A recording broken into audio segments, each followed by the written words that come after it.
Good evening, ladies and gentlemen. We are tonight's entertainment. Sound good? Yes, sir! I know who I am! Did IQs just drop shot while I was away? I have a plan. I like this shit. It is unavoidable. You know, it's exciting. Dance off, bro. It is your Me and you. destiny.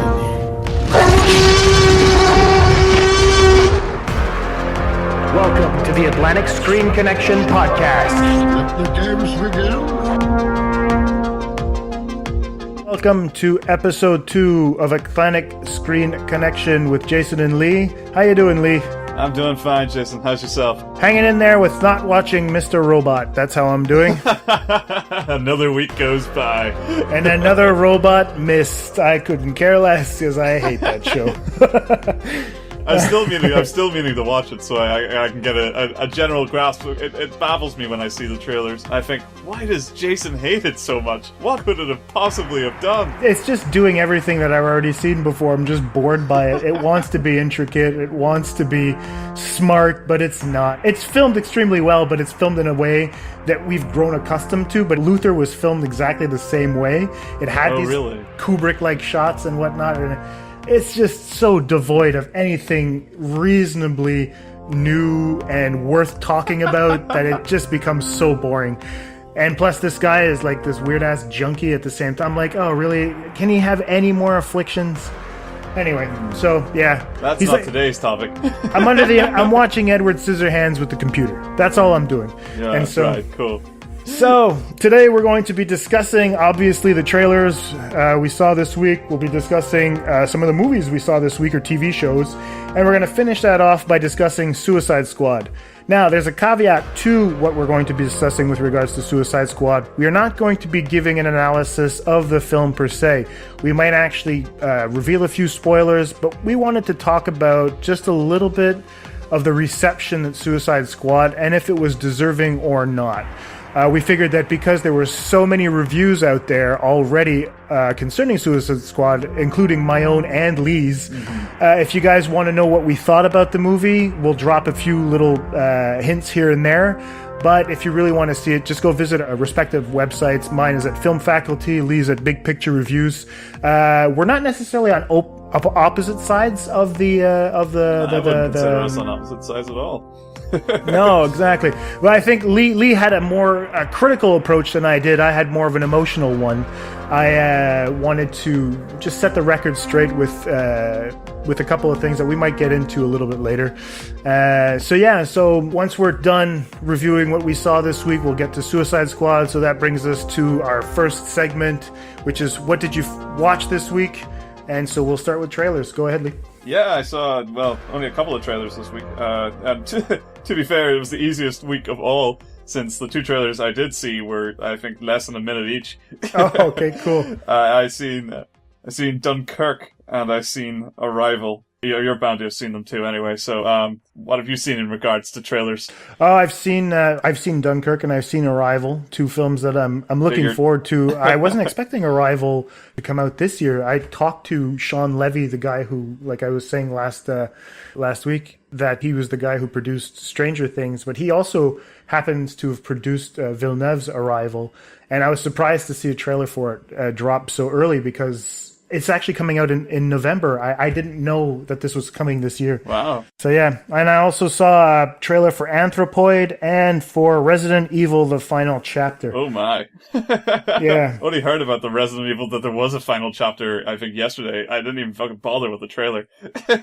Listen, this is the final chapter until the new beginning. That's all it is. Course. It's ridiculous, you know. But there's going to be more Resident Evil, and no one's asking for it, I think. We'll see eventually how it goes, but I watched the trailer because it looked bad, and I got a confirmation. It was really, really bad. I don't even want to talk about it. I don't even know why I mentioned it. So how did you think, did you just set yourself up for a fall? It's Exactly. just like so I was like, blindingly nonplussed. Why am I mentioning this? Anyway, let's get to Dunkirk. What'd you think about Dunkirk? But that was, it's like a, 20-second long trailer of, like, people looking up at the sky. What is there to say about it, really? I was kind of, I'm excited about any Christopher Nolan project, realistically. I was most excited because I know nothing about the film. I know nothing about the actual event it's based on. Okay. But the only thing I know, and this is what being on social media does to you, is that I know One Direction member Harry Styles is supposed to be in it. And I didn't see him in the trailer, so I was disappointed. And that's, so on the basis of the one bit of information I had on the film, I'm going to give it a miss. It's going straight to Netflix.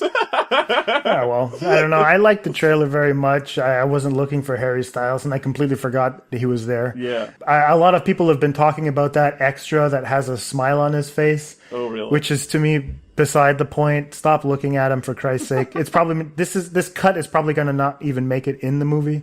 Not anymore. By the time that, not anymore. Exactly, they're going to find a different cut.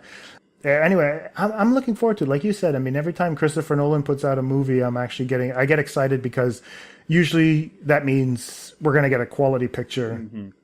So, yeah, I'm looking forward to it. And if I'm not mistaken, the story of Dunkirk is about how the British troops backed away from protecting the French in order to get a better vantage point and protecting England. Right. So it's basically their escape from the Nazis to fight the Nazis better at a different point in time. Right. Okay. Now I might be completely getting that wrong, but I know it's a really controversial part of World War II, and that's it. So next time I'll get better information. But if my memory serves me right, that's kind of what it's about. Interesting. Well, that's enough for me to be interested. I'd probably actually, other than having to do this show, I probably wouldn't want to see another trailer for it because, as we'll probably get into a little with Suicide Squad, we should really all stop watching trailers.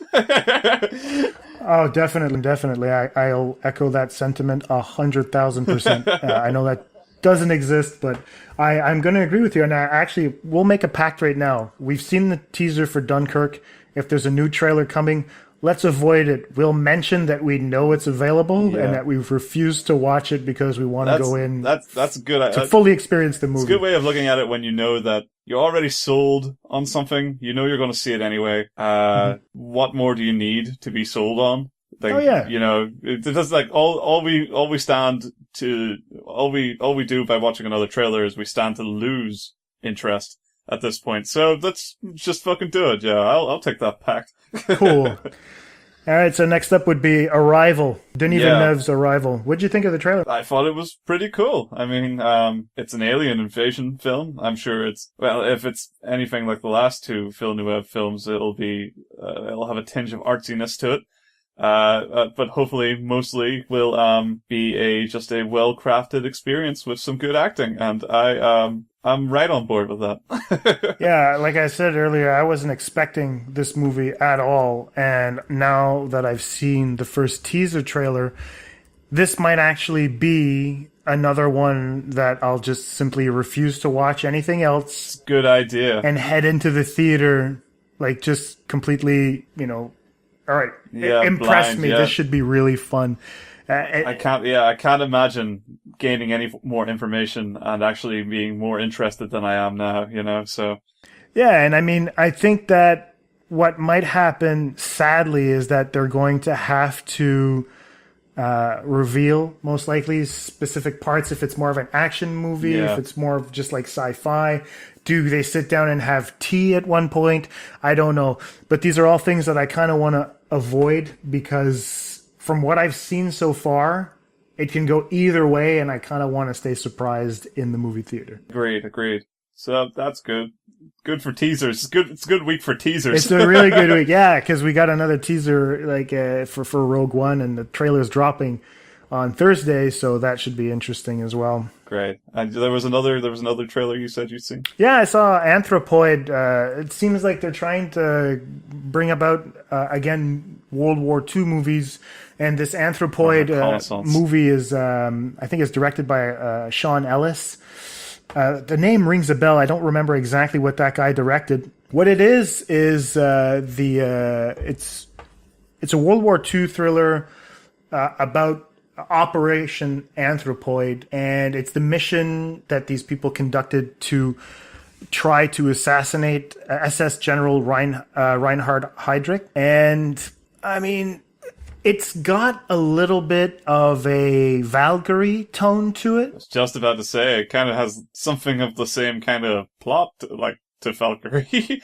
Well, yeah, to a certain degree, that's pretty much what it is. The film where, they go out of their way to try covert specialists try to take out a high-ranking Nazi and change history. Sounds, that's the outline of Valkyrie, and it seems the outline of Anthropoid. Yeah, that's it. I'm hoping that it'll be as good, because I'm one of the people that really appreciated Valkyrie, even though I knew what the outcome was. For once, Bryan Singer was able to build tension where they're seemingly, even if you know that the outcome is going to be, no spoilers, I won't tell you, even though you know what the outcome is, he was able to really get me on board. I was on board. I was like, wow, is this going to succeed? Yeah. But at the same time, I knew that there was no way possible that this was going to happen. Exactly. And so I looked up Sean Ellis. Sean Ellis is the director of Cashback that came out in 2006. I remember seeing that. It's about a clerk that works in a grocery store, and because he's suffering from insomnia, his imagination just goes completely insane. It's a really interesting, fun film. It's very artistic. And I really liked it. It was a good debut for him, but he wasn't able to follow it up that much on his 2008 effort, which was called Broken. I watched it, fell asleep, tried watching it again, fell asleep, and that's it. So anyway, I'm hoping that with Anthropoid, now he seems to have a bigger budget. He's got Cillian Murphy in there, and also Jamie Dornan from 50 Shades fame. Yeah. Perhaps or the Fall fame. Yeah, well, there you go. But perhaps this might be his good break. Looks like Oscar material. We'll see how that plays. The Academy usually likes war films. Great. And that's it. Perfect. So I'm avoiding Resident Evil. Bye-bye. There are days that define your story beyond your life, like the day they arrived. Colonel? Pack your bags. Language is the first weapon drawn in a conflict. It's quite a greeting. Yeah, well, he wrote it. You are on the top of everyone's list when it comes to translations. Priority 1. What do they want? Where are they from?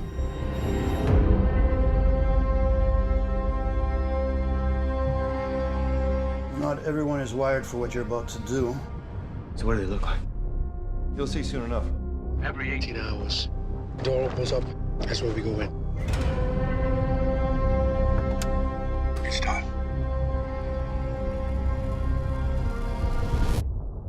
What happens now? They arrive.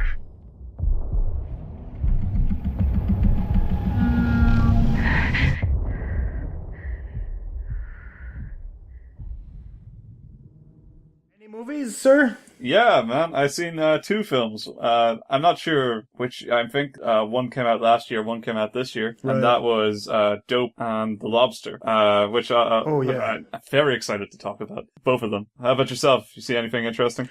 I actually put a poll on Twitter on, I think it was Thursday last week, and I had asked people, because Suicide Squad was coming out, and I finally was able to catch an early release of The Nice Guys for home video. And Amazing. So I figured I'd put a poll on what people would like to have I remember voting in as this. a review. Yeah, so should I watch Suicide Squad or write a review, or should I do Nice Guys and write a review? And it came out pretty even. Actually, it was 55-45, which was kind of cool for Suicide Squad. So I wrote that review, but it was so close that I decided to write a review for Nice Guys as well. I'm working on it not as we speak, but I'll be working on it this week. So Nice Guys, I watched the Nice Guys, and I had a fantastic time. Good testament to the futility of Twitter polls if the outcome doesn't matter. You'll just watch no, both. not really. But I didn't mean it that way. It's just that, I mean, 50. Had it been 70-30, I would have been like, well, you know what? Screw it. I'll. But then I waltzed myself through the entire second season of Downton Abbey, and also halfway through the third season. And I'm kind of getting bored, to be honest. I'm hoping that it picks up a little bit. Wow, I mean, these people... I'm watching it, and at one point I'm like, wow, these are really white people problems. You know, and I'm kind of getting annoyed by specific storylines. Like, they seem like, especially the men seem to want to be these martyrs or have purpose, and yet they do nothing to kind of make their lives better. It just seems to get worse, and they kind of want to live in that shit for some reason. And it gets fucking annoying at one point. And then just quickly, I watched David Cross's Making America Great Again. And I think it's his weakest stand-up comedy show to date. Some of the jokes are really good. A lot of it falls flat because he talks about Trump quite a bit. And he pretty much... That's immediately going to date everything. Yeah. I mean, But I mean, I can rewatch old Louis Black comedy specials. And he does talk about George W. Bush quite a bit. But he does pepper it out with a couple of good jokes here and there. And even George Carlin. A lot of this stuff comes back to when he mentions presidents as well. But this one Cross's was a little bit too much on the nose. He's saying things that almost everyone agrees with in the first place. And there's no real point to any of it because it's as though his jokes don't really matter. Everyone understands, but no one's doing anything about it. So, I don't really get why he went full force on that. Yeah, felt it was convincing enough to make a show out of. Interesting. I've never seen David Cross do any stand-up. I thought he was a sketch comedian, so this is all news to me. Oh, right, with that show that he has with Saul Bob from Breaking Odenkirk. Bad. Yeah, Bob Odenkirk. So So if you're gonna watch a David Cross, watch. I'd say that Pride is Back. It's one of his really good ones. And then I watched just for research purposes, and this will tie into what we're have to say of Suicide Squad because I'll let you talk about the two movies you watched. I watched Tim Burton's Batman 1989, and I rewatched also The Dark Knight so that I could get a better grasp on the Joker. I also watched a couple of episodes of the 1966 Batman series with Cesar Romero as the Joker. An unreasonable amount of both research and free time required to actually watch this stuff. I consider it work. It's for me, but it's also for the greater good. But so it was wait, now who's the martyr? I always figure at one point I'll be at a supper with my girlfriend's father and he'll probably ask me a question. I'll be able to answer some nonsense about the Joker. So I'm just stocking up. The only thing that happened is essentially I kind of tried to get a feel for how the Joker had been portrayed in those movies and the TV series with regards to Jared Leto's performance, because I remember when I was watching Suicide Squad, I was actually impressed, but I don't know why I was impressed. So I had to, once I stepped out of the movie theater, I had to understand why I felt this Joker was different. And so I broke it down and we'll be able to talk about it after. You, man, Dope. How was Dope? Dope was, I was going to say dope, but I'm not permitted to say that. Okay. Dope was good. Initial thoughts at least. It just feels like a cross between like Superbad and The Breakfast Club, but for a different generation and a different community of kids, and that's what's great about it. Like this is for black kids, obviously. I mean, not so much that white kids can't watch it or nothing, but it's definitely it's for black kids. It's about black kids. It's about a tough community in which these black kids live. So, there's no fucking argument you can take away that this is for black kids. And it's tough. It's a bit rough around the edges. Obviously, that's if this is it might not be based on real life. It just might be based on general experiences. But, it was fucking harrowing to watch, to think that some kids might have some horrible, life choices and just have things taken away from them. Or be forced into scenarios that are just not fair in any sense. But at the same time, it's a comedy. It's funny, that these kids are genuinely likable, and the soundtrack's great, and they have this great niche in the community. The characters feel like actual friends that you might know or might, hang out with each other.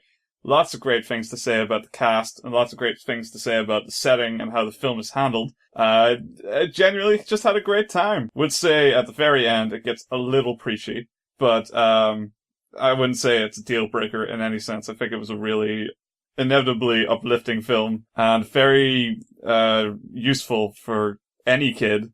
but I'm sure specifically anybody who comes from a rougher background, they might have something to relate to a little better. That was dope. And I highly recommend it. Excellent. It's on my list. I mean, I had seen the trailer and I was like, wow, this looks different. It looks fun. It looks like a different take. It's a community that I don't necessarily know much about, although I did study African American literature while I was in university and whatnot. Yeah. But I'm by no means an expert on the material or anything. But it was interesting. It was something that caught my attention. I was a research assistant for a man that actually who has a PhD in African American studies, and cool. I was doing a lot of research for him and was privy to a lot of that stuff. So that community was something that I always thought was interesting, and I'm very sensitive to the subject. So that's it. I'm looking forward to seeing Dope because it looked like a fresh new take on a community that doesn't get that much exposure. No, yeah, definitely. And as far as coming of age stories, there should be much more material like this, for real actual, like modern kids who, just like Breakfast Club, they stand out, they're a bit nerdy, they're a bit weird, they don't know where to fit in, and then the roughness of real life involves itself on them, and they have to try and work that out. It's a little more action-packed than, fucking Breakfast Club, which is more about like, white people dilemmas more than it is about but it's definitely about like career and life choices and stuff like that. It's got a lot of great things to say, and so I definitely recommend it. The other film I've seen, which is not even close to related to Dope, is, well, I already said it was The Lobster. I think this might have came out late last year, but I think it got a 2016 release here, so that means I'll probably end up reviewing it fully. I don't want to give too much away about the film, because I feel the less you know going into it, the better. But I can say as much that it is sort of like a quaint dystopian art house film. Just a general look at how relationships work and what society expects from relationships, in the form of a very weird structure in which ultimately the premise is if you don't meet somebody by a certain age, it's not fully explained, you can be turned into an animal. And aside from that general premise, there's a bunch of different rules about it, and I don't want to get too much bogged down into it, but generally it's a good film. I would say that I've seen a couple of more arty films this year, and some even more arty dystopian films, like I've seen High Rise. It's a Tom Hiddleston film about class structure, but it's an arty look at class structure. This is, it does that with like relationships, and it was, it's fine. It's got its moments, got good performances. Colin Farrell always commits wholeheartedly to these things, so he did a brilliant job. Some of the humor in it, properly made me laugh. Some just like, not just quirky stuff, even just some of the physical humor in it, I just thought was fucking hilarious. But in between those little bursts of joy is a lot of dour character moments with not a lot going on and a lot of world building, but not a lot being told. So it's more, you definitely have to absorb yourself in the atmosphere, and it's definitely going to be one of those films that people, if they watch, they'll either really get it or really, really passionately dislike it. And I really got it. I didn't find it, I didn't find it the freshest or most interesting take on that kind of stuff I've seen. But I'm not going to say it's a bad film at all, and I would recommend it generally. It sounds like my kind of movie. Yeah, I think you would enjoy it, definitely. I mean, again, I didn't not enjoy it. I just thought it, could have been better around the edges. It could have been a more focused narrative. It feels like a lot of these films, they kind of get carried away in that they go on too long and then start to miss the point a little when they get too absorbed in their own world building. Right. I feel it does that a little, but not so much that I would say it spoils the film at all, just enough that I was kind of, there were parts I was going like, alright, let's move along a bit. We don't really need to know about these people. They don't really add anything. Those kind of moments. But, generally, I would say like 70% of the film, excellent, So, yeah. I'm looking forward to seeing it then. I'll put it on my list of films to watch, which I was already on. I don't even know why I said that. It's a film that I've been looking forward to for quite some time. I just haven't gotten around to it. But obviously I decided to choose other shit like Downton Abbey and David Cross. So if I just buckled down and do that, but God knows you needed to rewatch Batman. You needed to watch Batman, the TV show. Well, I did it for a purpose, man. So we'll get into that. So, The Resident Evil trailer, that's what your time was spent. Yeah, sadly, man. It was just... anyway. I don't get it. I don't just... Who's spending money on this? Dear God. Yeah. All right, so we're going to take a quick break, and on our way back, we will be discussing kind of Suicide Squad. Stay tuned. Gentlemen, ladies, what if Superman had decided to fly down, rip off the roof of the White House, grab the president right out of the Oval Office? Who would have stopped him?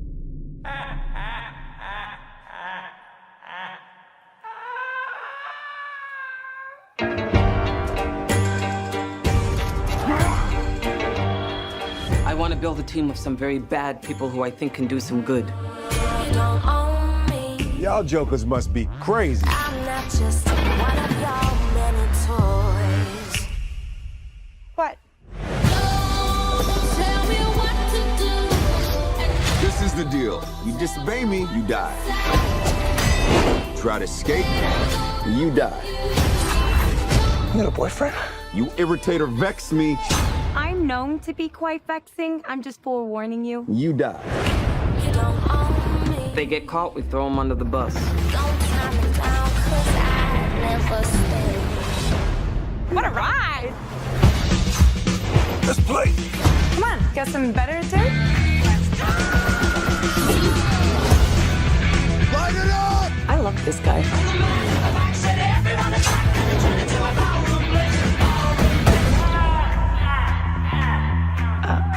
Not good. Don't forget, we're the bad guys. How you sweet talking me? All of that chit chat's gonna get you hurt. The man in the back is ready to crack as he raises his hands to the sky. And the girl in the corner is everyone's fun as she can hit you with a wink of her eye. Oh, yeah! It was electric! Bye-bye! What you gonna do? You wanna see something? Yo, y'all wanna see something? Yes, I wanna see something! I was just trying to get you there. No hard feelings, right? We good.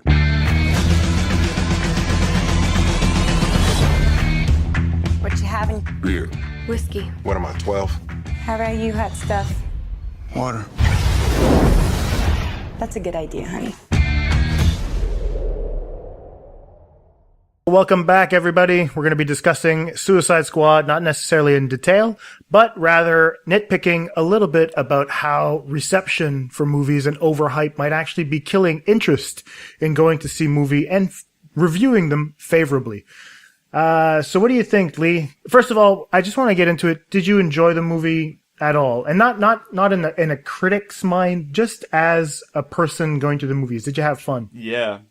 I did. Yeah, I definitely, I figured cards on the table first before we start shitting on the people shitting on Suicide Squad or shitting on the people hyping it up and saying it's the greatest thing that's ever happened. Reception, personally myself, I had a good enough time with Suicide Squad, but it's not God's gift to fucking superhero films, and it's certainly not absolute trash. It's just a confusing, muddled, poorly edited, fun time with a lot of potential. And ultimately I walked out of the cinema. I was actually afraid about talking about it. I was afraid about writing about it because I felt like I'd have nothing to really say. My first reaction, and I mean, ultimately when I sat down, it turned out I had plenty to say about it. But when I actually first left the cinema, I was just thinking, fuck, that was just okay. And I mean, I had a good time, but I don't feel like I have anything to contribute on it. And I nobody ever talks about that side of the reaction. That people just went, But yeah, obviously that's where I stand, at least. Where do you stand, Jason?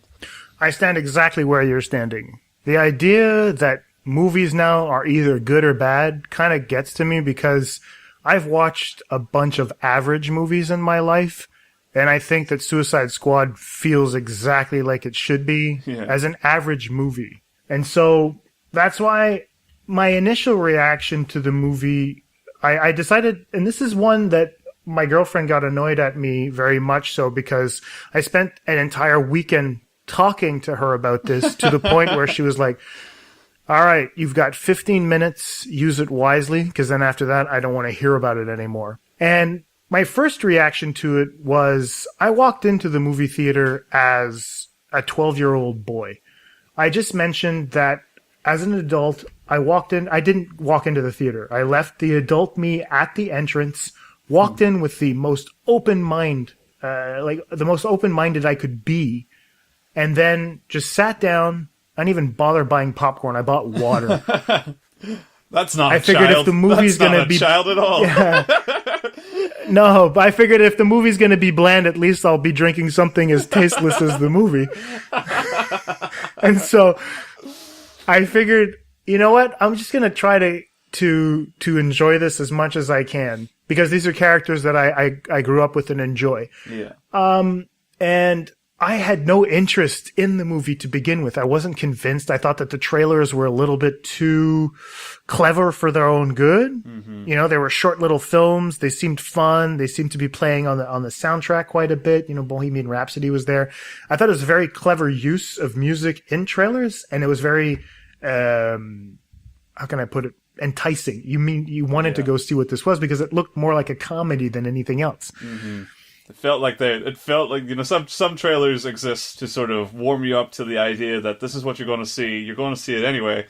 Suicide Squad felt like it was selling you Suicide Squad for its trailers. You know, it was far more aggressive, far more poppy, clean, in-your-face advertising campaign. And that's immediately probably something that will come up again. It might be why there's such a violent reaction over it. Because those trailers showed a lot of... they made a lot of promises. Oh, yeah, I agree with that. I agree with you 100% that it felt like they were really trying to sell you the movie. It felt like a kind of one of them salesmen that comes to your door and he's got a little bit of dirt on his shirt and you're wondering what the hell he had for lunch. That's a little bit how Suicide Squad felt when I was watching those trailers. And so when I sat down and watched the movie, I really had a fun time. I tried to just take it in. There were parts I thought were completely stupid. There were parts that I thought were really funny. There were parts that I thought were fun and dramatic. And I think that it probably was a little bit too much, like, all over the place. But I'd be lying if I said I didn't have a good time. It was a fun movie, and it didn't need to be anything else, in my opinion. Yeah, that's a good launching point from where the audience expectation immediately starts to affect this one. And you go into it in your review a lot about the sort of Marvel and DC influence. Right. That this film, if it had come out 20 years ago, 10 years ago, everybody would be crowding around it saying it's one of the most fun examples of a stupid film made semi-well, and we'd all think it was just a great time. But because it came out in 2016, now the world where we have had 2.5 Avengers films, and we've had all the Dark Knight films, and we were pushing for this expectation of a grand DC universe, which has to be, for some reason, exactly comparable, and in a lot of people's eyes, better than the Marvel universe. We immediately apply the expectation that Suicide Squad, a comic series that realistically no one gave a shit about up until now. I mean, they might like the characters, but the people who actually read the comic Suicide Squad, probably a lot narrower than you're going to find on many of the mainstays for DC. How this got so out of hand that everywhere you're reading, either this is the greatest film that ever had to happen, this is the worst film that has ever happened, the DC universe is destroyed, it's another failure for the DC universe, it's a success, and it's the blindness of Marvel fans that are stopping people from enjoying it. Everywhere you look, somebody has some opinion of telling you that this was a terrible film or a great film for any other reason than the film itself. We are just thinking too much about around the film. There you go. But I mean, I agree with that. We're thinking about too much around the film, but I think also we're thinking too much of the film. Mm-hmm. There's so much pressure on this to be a cohesive narrative that has a message or wants to try to have a message, and then it gets sloppy. And I mean, listen, I remember growing up in the 80s, back when these movies used to come out where, even if I talk to some friends today and they mention to me that they love a specific movie with, I don't know, Sylvester Stallone, let's say Rocky 3 or 4, or any movie with Jean-Claude Van Damme in it, or any one of those movies that we hold so dear because they're from our youth and it goes back to when we were kids and we used to love that stuff. If we were to break apart those movies and just like really get them down to what they're trying to say, those movies are highly stupid. They're incredibly racist, and yet we hold them up in high regard as one of these movies that we just watch as dumb fun. Yeah. And then Suicide Squad comes out and we're watching this with our adult eyes and we can't make the difference that this movie was probably not made for us. It was made for a younger audience. A lot of people are referencing this idea of hot topics. And if that is the case, then I am definitely not the desired audience. Mm-hmm. I'm walking in there to watch these supervillains, these villains that I used to love as a kid. All right. They hold a special place in my heart, obviously, because they bring back a certain amount of youth when I'm in their presence in a movie theater. Yeah. But for Christ's sake, I have a life outside of that where these people don't contribute. So I can go back in and watch this as dumb fun and appreciate it as the dumb fun movie it's supposed to be. It's true. What's interesting, at least, though, is that much of this criticism I'm reading, it comes from the people we're sort of surrounded with these days on Twitter. They're really getting pent up and into it. So maybe when you consider things like how you felt, how people might have felt at Rocky IV, the sort of like schoolyard fights about, is it going to be great? Is it going to be the greatest? Is it going to be the worst? I've seen Rocky 3. Rocky 3 was shit, so Rocky 4 is going to be shit. There's going to be that sort of thing. Maybe it's more to do with Twitter is just a large playground now. But how does that explain the jaded bastard critics who get paid to see these films? Yeah, I agree. I think, however, if there's one thing that I can throw out there just for fun, and you can react to this, one thing that I have to take away from comic book movies is their ability to communicate nuance. The idea now that we have good versus bad all the time now has totally eclipsed this idea that we can have different shades of good or bad. And I think that when the comic book crowd goes in to see a movie, they're immediately going to say either it's good or bad, but they can't look at it for having specific little things that might come out, even if it is either good or bad. If I look at The Dark Knight itself, there are things about that movie that don't make any sense. The movie itself is an amazing film. I'm not even going to call it a movie. Suicide Squad's a movie. Batman, The Dark Knight is a film. And the film itself, okay, if you look at the narrative, if you look at how everything is constructed, it makes perfect sense. You're watching it. Yes, everything goes well. I like this. The story is broken down. There's a lot of emotional payoff. There's a lot of stuff that you can, not necessarily that you can relate to, but that you can consider, okay, there are stakes here and we get involved as a crowd. However, there are things that don't make any sense. I mean, if you look at how just the opening sequence when the Joker decides to leave in a parade of buses, school buses, didn't anybody see him just kind of drive off and the police show that there's a trail of smoke coming off of it, like dust and whatnot? They could have arrested him right there. Batman falls, I think, 70 stories from a building with Rachel, and he doesn't necessarily open his cape or anything like that, but he survives that fall, and yet at the end of the movie... and at the end of the movie, he falls from like 2 stories and he can't get back up. I mean, I understand that maybe he was a little bit more tired after running around the city trying to stop the Joker from a bunch of things, but there are certain things in that movie that make no sense, but we'll give it a pass because the rest of it is excellent. Heath Ledger's aura over that movie, or that film, I should say, sorry, kind of, how can I put it, dares you to say anything negative about it without sounding like this crass asshole. You're like, yeah, but if you point anything out about that, then you're immediately, hey, careful, that's Ledger's legacy. And you're like, I'm not criticizing his performance per se. I'm just saying that there are things in that movie that don't make sense. But it's universally accepted as a fantastic film. And if we look at the other side of the spectrum with Suicide Squad, I'd say that there's a lot of stuff in there that is really bad. It's terrible. There are things in there that make no fucking sense whatsoever.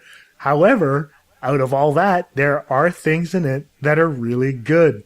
So, I don't know. I think that the superhero genre has really kind of killed any sense of nuance when it comes to making rational decisions as to what you're watching. I don't know what you think about that. You're definitely right about, nuance is dead in superhero films. It's black or white, good or bad, and then I guess that treats the morals that you walk away from. I guess in this case, it would be specifically more applicable to superhero films because it regards everything as clear as day, black or white. So then, if that's what you're supposed to take away as a moral standpoint, you immediately start looking at all the other things. And Civil War, for example, it shows you two different sides of good guys, but it dares you to pick a side. It doesn't tell you. It doesn't tell you sit in the middle and let them fight it out, try to explain themselves, and realize they're both kind of assholes. It tells you pick a side. Yeah, you're right. On Twitter, there were the hashtags Team Cap or Team Iron Man, and I found myself kind of agreeing with both of them. Yeah, exactly. They wouldn't make a film where they would portray two of their leading stars as absolute assholes that are both one or the other is entirely in the wrong. It's not like Iron Man starts going around and says, we've got to start putting superheroes in gas chambers, and then they go like, Jesus, what the fuck, Iron Man? I can't take your side. Hashtag Captain America. You're a fucking crazy person. It's, that's the disconnect between films and marketing. There actually was some nuance in Captain America Civil War. The actual argument between the two wasn't clear cut. It was actually, like, you could argue maybe Iron Man or maybe Captain America had a better take of certain scenarios, but when it came to choosing a side, which the heroes had to do for a sort of mid-film battle, you realized that you couldn't really support either because neither of their opinions were easy to support, And so that film did tackle, it doesn't do anything with that information, and that's why the film's not a great film, but it does certainly portray nuanced arguments and sort of political divides effectively, because that's how it is, there's not a clear answer. What the marketing, this is the difference, when the marketing gets involved, they see Captain America versus Iron Man, blue versus red, liberty and justice versus capitalism and, I don't know, whatever the fuck Iron Man's supposed to stand for. And, immediately it was pushing to kids and adults that this somewhat nuanced film that just so happens to feature a guy that shoots lasers out of his hands. This film was a typical mashup between your superheroes. It was a good versus evil, or really crazy good versus really angry good. I don't know. It didn't make any sense. It just didn't make any sense. And so I would argue that nuance in superhero films isn't dead, but nuance in the marketing of superhero films doesn't exist. Okay, yeah, that's fair enough. I was going to bring up Civil War, and you did. I think that if I look at it, that would be probably one of the only movies where I think that they did do a good job on nuance. But in the marketing, as you said, they really pit Captain America versus Iron Man and asked you to choose that side. I would have thought it would have been clever had they would have included Baron Zemo in there, because he's supposed to be the villain. And I remember listening to the In Session Film podcast on Captain America Civil War, and Brendan Cassidy did not like the villain in there, and JD did. And so we had this division, even amongst people that are talking about the movie. But I am actually on JD's side. I really think that Baron Zemo was the most nuanced character in the movie because out of all of that, he was in the middle of Captain America and Iron Man, and he was doing it for himself. He needed these people to destroy themselves just because of the fact that if he gets rid of them, he'll probably end up saving millions of people in the end. And so I thought that was the nuance that I liked about Captain America Civil War. To me, it's still bloated as a movie. There's just a lot going on. They're trying to introduce a lot of characters and maybe a little bit too much in my opinion. However, I did enjoy it. It took a sharp right turn at one point in terms of tone. It got dark fast. But, I mean, Zemo was probably one of my favorite aspects of Civil War because he understands nuance. He understands. People would say that, no, he's a terrorist and he's trying to tear these people apart and whatnot. But that's only because we have affection for the superheroes and we know that Zemo is supposed to be a villain. Yeah. But if we look at the destruction that the Avengers have created through these apparent saving of the world, Zemo's not wrong. No, of course. From his perspective, the actual conflict makes total sense. And when you see it from his perspective, you immediately... He's not so much a villain as just a political fighter in a large-scale political arena. You know, he's just another voice.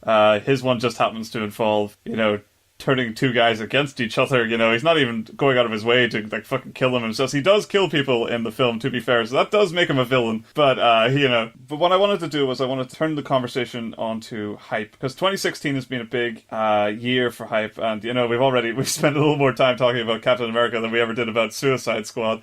But Suicide Squad is just the latest in a large list of casualties this year regarding how social media and how general marketing teams have abused their properties to middling returns in what many people are hailing as the worst summer blockbuster year in a long time. And it's not fair because the films haven't been terrible, maybe a little more samey than usual, but they haven't been terrible.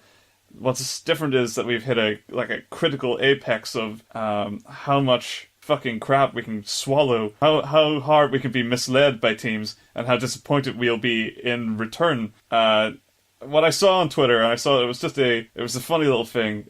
Somebody had retweeted a poll on, and it said the poll was asking in 2017, what film are you most excited for? And it was 2017. I mean, we're already in this fucking summer. And people are focusing on the films of next summer. There's a bunch of options, it was about 5 or 6 options for these big blockbuster films that this guy was already pushing. Which one are you most excited for? And another person I follow on Twitter, he immediately just went, you know what? I think after 2016, hype is dead, and I never want to talk. I don't want to look at films this way anymore. I don't want to sit in anticipation for the next movie. I want to enjoy things as they come. And I was so on board with that, and I was so ready for that change, and I really kind of hope it happens sooner than later. I think, I agree with that wholeheartedly. I have to do that as well. But to tell you the truth, I wasn't. I don't get excited for any movie except for Star Wars anymore.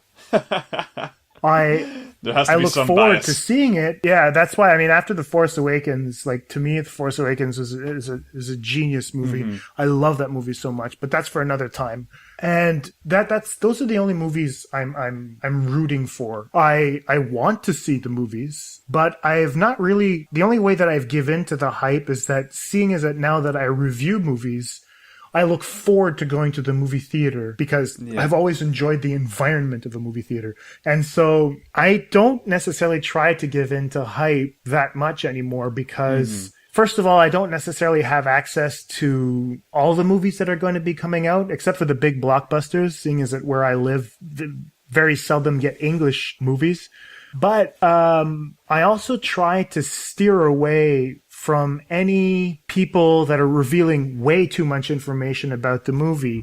I think that, as you said, the hype is very much damaging. And in this age of an overabundance of information, it's very hard to get an interesting perspective on what's actually coming out. I mean, even when they announced Batman versus Superman, I think they announced it in 2013. Yeah. 3 years before it was this was slated, and then every step of production. Was it pre-production, during production? Everything was just noted down and advertised and talked about. They're going to be doing this. Is it this storyline? Is it going to be this part of the Dark Knight Returns? Or, Ben Affleck has been brought in to do this type of thing. And, every single part of that production was detailed to the point where it got exhausting to try to keep up. And then when the first trailer dropped and people saw what it was going to be and they weren't satisfied with it, they were like, yeah, but you guys have promised us so much shit and this is what it is. Yeah. But it's just the image that people paint in their heads of what it's supposed to be based on what's being told about in the media has destroyed any rational acceptance of what the final product is going to be. So I figure that at one point, maybe look at what happened with Star Wars. Yes, there was stuff that was leaked. I chose to avoid it. But the marketing campaign around Star Wars happened very close to Star Wars. There was a teaser trailer. Then after that, the first trailer came out in September, and the movie's coming out in December. So we're talking about like 4 months, just like 3 months actually, before the release. That's right. And then after that, they started peppering it out with like TV spots and whatnot. So there was a lot of stuff, and even the toys were coming out, and then there was the hashtag Where's Ray? That's right. A lot of the marketing went into it, but it came at a point where people didn't have time to get tired of it. It seemed to be very well managed, and even Abrams didn't want anybody to know about the script. So like everything was like, he was delivering iPads to people, and then I don't know if they were destroying the iPads after, but yeah. So you might be saying that hype is now a factor of oversharing. People have never been more connected with movies than today. Thanks to social media and thanks to constant blogs and really now independent sort of news outlets that can get interviews with these people for the first time at a large, wide scale. There's too many people, too many voices, and production companies are too willing to give them a little shred of everything that we haven't tempered ourselves in information. We haven't adjusted as such that eventually people are just going to be disappointed because they either know too much or they expect too much and then see something and then immediately it's not gonna match up. And that's interesting. And you're right that Star Wars did a fantastic job, because right up to watching Force Awakens, I didn't even see the second trailer. I'd only seen the one trailer, and I knew I was super excited to see it. When I actually watched it, I realized, I haven't seen any of this footage at any point. I couldn't piece together what the movie was going to be, and that aided my eventual criticism of Star Wars, because I thought, well, I wasn't overly expecting anything, so when it turned out to just be a well-rounded reboot of the Star Wars franchise for a new audience, didn't feel like they were trying to hide the fact from us. They were just saving the excitement and adventure to ourselves, because it makes sense in Star Wars. It's an adventure. You don't want to know what happens. You want to see it when you see it. So why aren't people doing that with every other film? Well, obviously, the other films aren't Star Wars, so Star Wars has a leg up on everybody else because they have that franchise name stamped on there. True. But I agree with you. The one thing that you just said that is key is that they didn't reveal any of the story. They showed you images, they put music on it, they said, this is going to be in the movie, brace yourselves. But we want you to come experience the story the way it's supposed to be. Definitely. Whereas if we go back to Batman versus Superman, where like most trailers, I'm taking Batman versus Superman because we're going to eventually steer back to Suicide Squad, we knew by the time the second trailer came out exactly what the movie was going to be. Yeah, that's right. We knew Wonder Woman was going to be in it. We knew Doomsday was the villain. We knew Luthor was the villain. We knew Batman and Superman would be fighting somewhere in the middle. We knew that there was some overarching plot to do with General Zod, because we saw his body getting carried away. So we had like a lot of the general details before we had even seen anything of it. But that's it. Even with Suicide Squad, the only thing they didn't reveal that I won't reveal here is that villain. The villain that there is in Suicide Squad was a surprise, and I genuinely accepted that, even if it turned out to be kind of a shitty villain. I was surprised. And that's one thing that Batman versus Superman got wrong. It's that, and a lot of trailers now when they come out, is that they reveal their entire plot. this is our story. Come see our story. But you just gave me a short version. Why the fuck would I pay $15 to see? Yeah. To go see what you've just told me what it was. And because if you tell me exactly what the story is, and I don't agree with with the story, why the fuck would I go see it? You know what I mean? Is that a story I want to see? No. I mean, look at exactly what we saw with the teasers that we saw earlier. We're talking about Arrival and then Christopher Nolan's Dunkirk. I mean, those teasers are enough. They put you in the mood of what you're going to experience. And then after that, they're like, well, if you guys want to know what the story's about, you better come down and see it. And then you're like, well, shit, I want to go see that. What the hell's going on here? Absolutely, absolutely. And I mean, there will be other trailers up till now, but I would feel pretty assured that even if they give us a detail or two, that's not going to be on the level that we're going to see every single production note or fucking, spoiler cast member. I mean, like before fucking Suicide Squad, the week before it came out, we had already found out there'd be cameos, who the cameos were, where they were going to be in the film. Yeah. That oversaturation only hurt the film in reception. I mean, I guess, I don't know. It's maybe a little too early to say whether it hurt its box office. Yeah, absolutely. I think it all boils down to, like you said earlier, marketing. And I think that the people that are doing the marketing for these movies have forgotten how strip clubs work. I'm on board with this analogy now. I'd invite them to go back to strip clubs because you go to the coat check and it's an unbelievable price to pay the guy because he's bigger than you are. Then you're going to go buy a drink. And then the lady comes out and she's fully clothed to whatever Motley Crue song is playing on at that point. And she's not going to take anything off. And then she'll go back, and you continue a conversation with some other guy there. Not that there's any shame involved. And then she'll come back for her second track, and then she'll strip down to her bra and her underpants. And then after that, the song will finish. And then you go back for another drink because that's what they're there for. They're selling beer. And by the time she comes back for her third song, that's when she gives you everything. She'll take everything off. But by the time she's taken everything off, you've been teased twice, right? And now you're anticipating, okay, well, what the hell does the rest look like? I'm eager to see that. Now, I think that what people are doing now is if the lady just came out naked and there was no build-up, you'd be like, all right, there's a naked chick on stage, and that's pretty much it.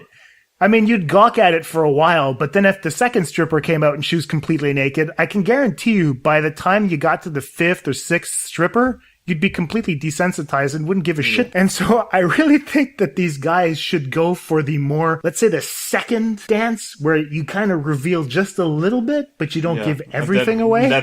So I'd invent them to try to take their lunch breaks. That makes sense. Yeah, exactly. That's how teasing works. So I think that they should, So I think that they should use the strip club method of trailers now. So anyway, if anybody's listening, remember there are also male strip clubs. I mean, so let's not leave them out of the analogy.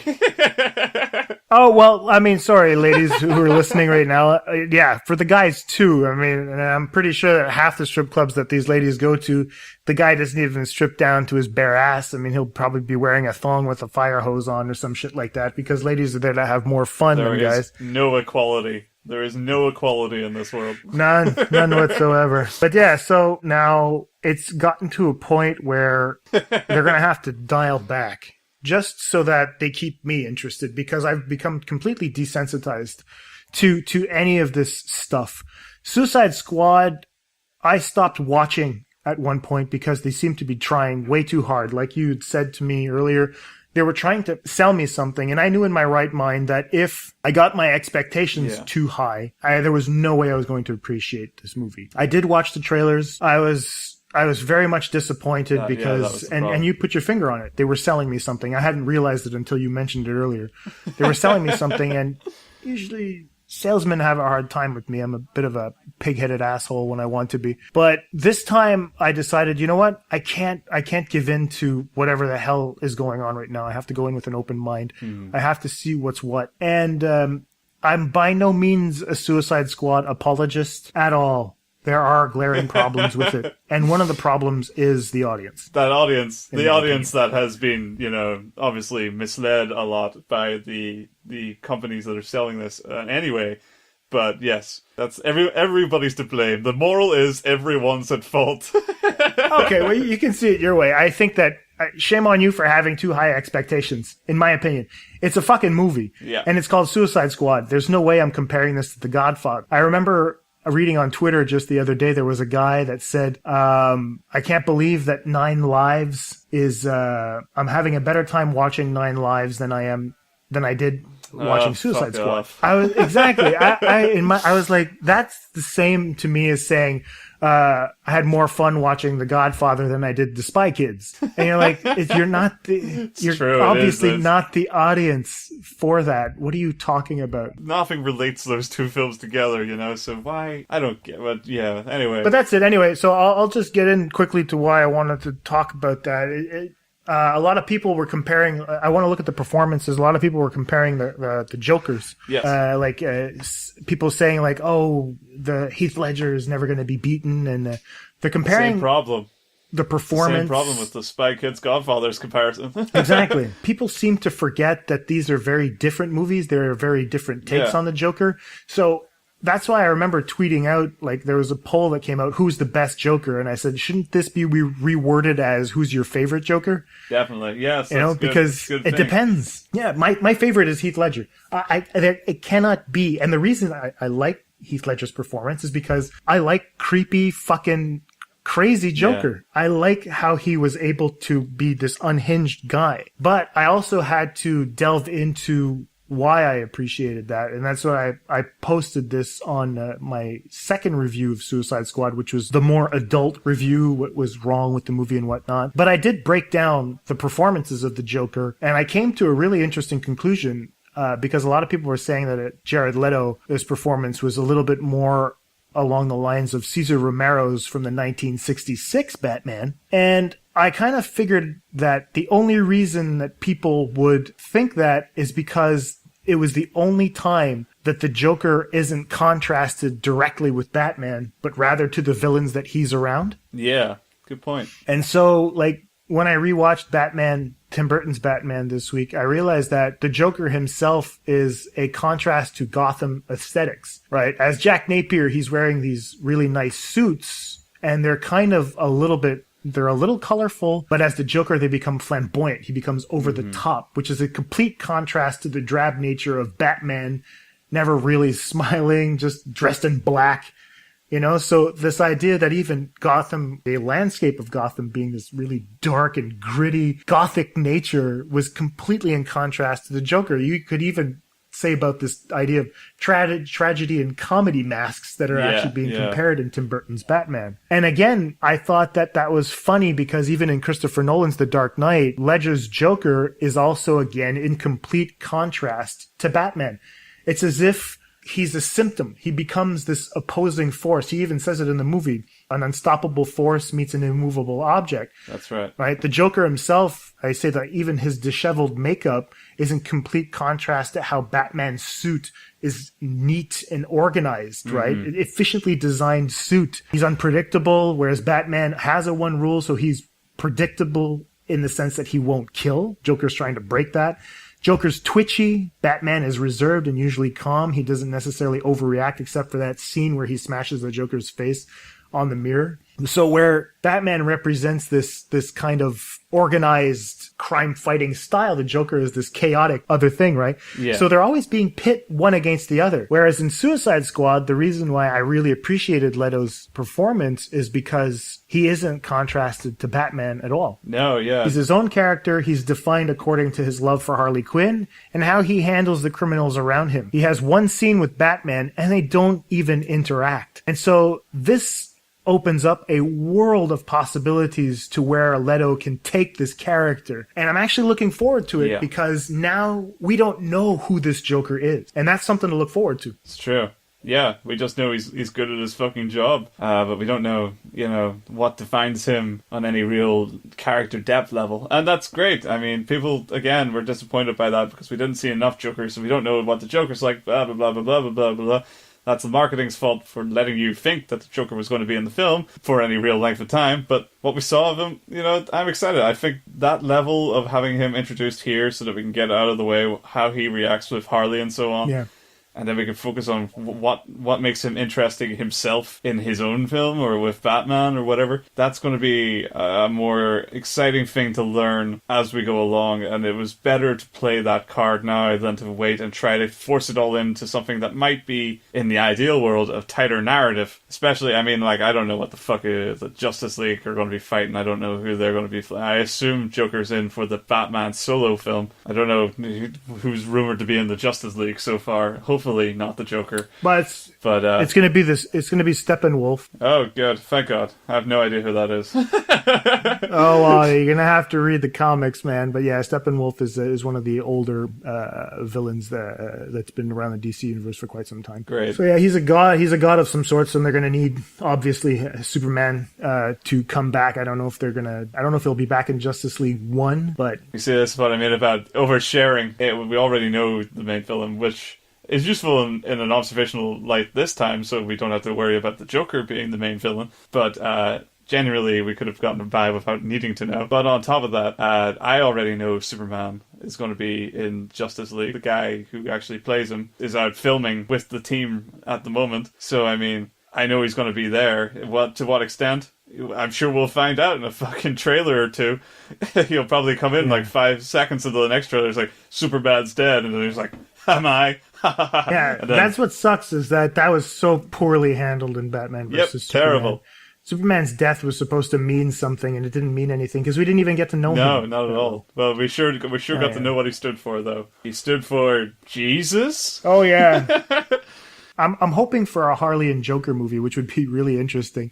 And I remember I pitched this today to some people on Twitter, where I thought it would be interesting to have a Joker and Harley movie that would resemble like Fury Road, where they're just trying to escape Arkham Asylum in these cars, and it's just this fucking long ass chase down the city with explosions and Joker's henchmen and all that stuff. And I would watch the shit out of that film. You know, and it would be kind of funny because, like, I explained to the guys on Twitter, it was just Joker would be driving for the first part, but because we're used to an independent Harley Quinn in the comic books now, it'd be interesting that at one point, because it gets a little bit too hectic, Joker decides to bail, and then Harley ends up driving the car, and she has her moment to shine as an independent, strong woman, but then she gets pissed at the Joker, so by the end of the movie, if they end up meeting up again, she just gives him a wailing. So that could have been kind of a fun one to kind of go against what's going to be happening most likely in the Batman movie that's rumored to be somewhat like The Raid, where it's going to be one giant building that Batman has to go up to get whoever's at the top. Wow. I have not heard anything about that. That sounds fucking brilliant. Yeah. It's going to be a great thing. It's been done twice, though. I mean, so we've got the Raid Redemption, we've got Dredd. They're going to have to make it really interesting if they decide to do it in this enclosed space. It could be very cool. It might actually be in Arkham. So they might be using the games themselves as a backdrop for the standalone Batman movie. I have my fingers crossed to get a really sadistic Riddler in there. Yeah. I'd love to see him in the DCEU and all the traps that he could have around Arkham. That could be really interesting to see. I do hope. So yeah, but my Joker Harley Fury Road is something that I'd love. But we'll see. I doubt that's ever going to happen, but it's one that I definitely pay to watch. Definitely. So that, yeah. Well, that was an interesting spin away from Suicide Squad, you know. That's good, you know. We played the nature of the hype around the film and, you know, what could happen because of the film. And we didn't really have to talk about the film so much itself because we kind of already have. Yeah. So that was great. I've had a great time. It's really fun, and I think that's what we should do to advertise this show today. Is like we talk about Suicide Squad in a way that no one has. We avoid the film. Yeah, we talk about everything that came out this year and mention. Yeah, exactly. Do you want to hear us mention Suicide Squad and then barely talk about it? This is the show for you. Yeah. You know what? That's kind of like the perfect juxtaposition to the marketing of Suicide Squad. You're going to be told there's going to be a lot of Suicide Squad, but there really isn't. Alright, so I guess we'll close out the show on that then. So if anybody out there wants to communicate with us, We leave your comments. Be sure to hit us up on Twitter. I'm at Film Faculty. That's film_faculty. And you can meet Lee at... it's Big Pick Reviews. Big Pick Reviews. Big Pick Reviews. Excellent. So that's it. We want to hear nothing about Suicide Squad, but send us your impressions on everything else we talked about. The trailers, Anthropoid, Dunkirk, Arrival, Resident Evil. If you enjoyed the trailer, I'd love to hear your feedback on that. If you guys are the same as me and watching Downton Abbey right now, are you as annoyed as I am by all the men? Let me know. And if you care to comment on what Lee watched, Dope this week, and also The Lobster, we'd love to get your feedback on that. So that's it. You guys can talk to us about Suicide Squad, but you already have our impressions on it. And we're pretty much going to leave it at that. I'm looking forward to watching it again with my kids. They're probably going to really enjoy the shit out of it because there's a lot of colors. But other than that, I just don't care anymore. There's just been too much ink on it already. I'm looking forward. I'm going to purge myself of fucking Suicide Squad for a month and then consider it again sometime down the line. Yeah, very cool. All right, so is there anything you're looking forward to this week? Pete's Dragon. I need to watch Pete's Dragon this week. So, God, I want to go see that too, man. It's a it looks perfect good. example of me not knowing a fucking thing about the film, and that's why I'm excited for it. Because if I started to actually hear anything about the plot, I'm sure I would have a pretty mediocre time. So this is good. This will be a good example, because if this film turns out to be bad and I've heard nothing about it, then it will completely cave my argument. Oh, but you never know, man. I grew up watching the 1977 version by Don Chaffee, and so I think that this live action Pete's Dragon kind of looks interesting. I was a little bit kind of taken aback by the fact that he's furry, but at the same time I was like, oh, I haven't really seen a furry dragon before. It seems a little bit less menacing, so a little bit more attuned to what a child would like to see a dragon be. Bound to be. But I haven't heard anything negative about it so far, save one person talking about something that's quite disturbing that happens in the movie, but I'm going to steer away from venturing a comment on that, so to avoid spoilers. But yeah, I am looking forward to Pete's Dragon as well, so that's cool, man. Great. Thank you very much for listening. So, see you next time on the Atlantic Screen Connection. Thanks. Peace out.